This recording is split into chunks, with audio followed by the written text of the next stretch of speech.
go rebound. And I'm sorry, that advantage goes to the size and athleticism of the Boston Celtics. Well, Donovan Mitchell took a little shot to the side of the face. Mitchell trying to hang with Tatum here. Shot clock at 5. Tatum rummages into the lane. Brown will take the runner and hit. Yeah, it hasn't been quiet, but it really has been just very efficient and deliberate. 13 of 17 is Brown. Garland a deep 3 off. And the Cavaliers running out of time here.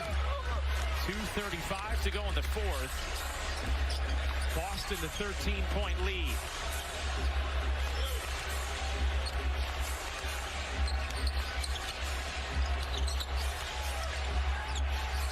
Celtics running clock.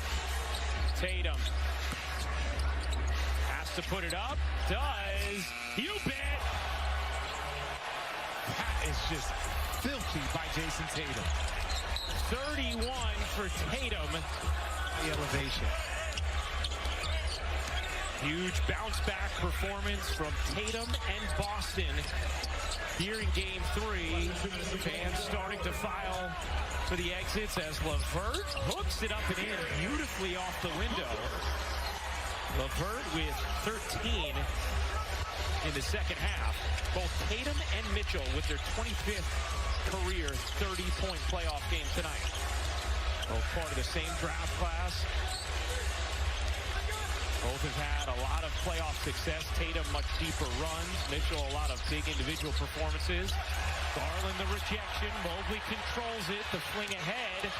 Garland misses the bunny. That one might be it. Look, if I'm going to say anything, the Celtics, I love the way they responded.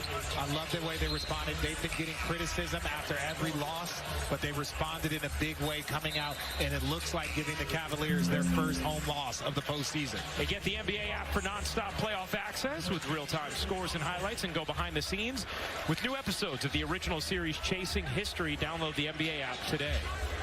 Well, after Game 2, Joe Mazzulla wasn't very concerned. Jason Tatum said, look, we're not expecting to coast through the playoffs. It's hard. We know it's not going to be easy. And he said, look at how many games we lost this year. Not that many. We've been good at responding when we do. Jaylen Brown did say the defensive performance in Game 2 was unacceptable.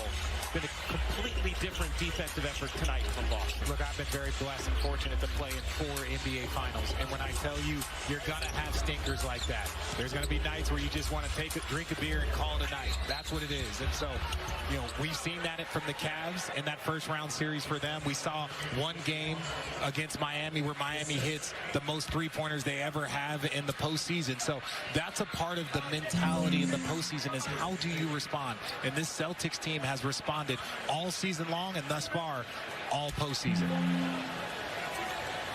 Cavaliers getting ready to empty the bench. Celtics as well.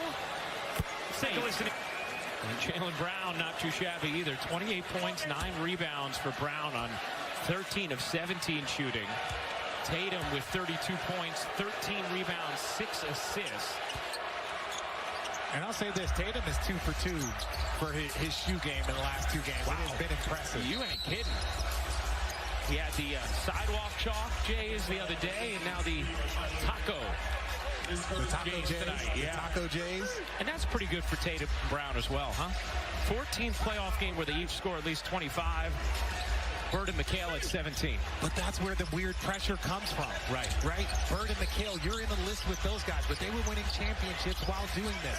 So sometimes that pressure is warranted, and I think they've done a good job of embracing it. Something Joe Mazzulla talks to them about all the time, saying the expectations, it's a great thing. You play for an organization that's expected to win championships. You've had success thus far in your play. And then, once that pressure hits, it's about how you respond. And the Boston Celtics have responded in a very big way. The Celtics bounce back authoritatively in Game 3. 106-93 the final. Boston takes a 2-1.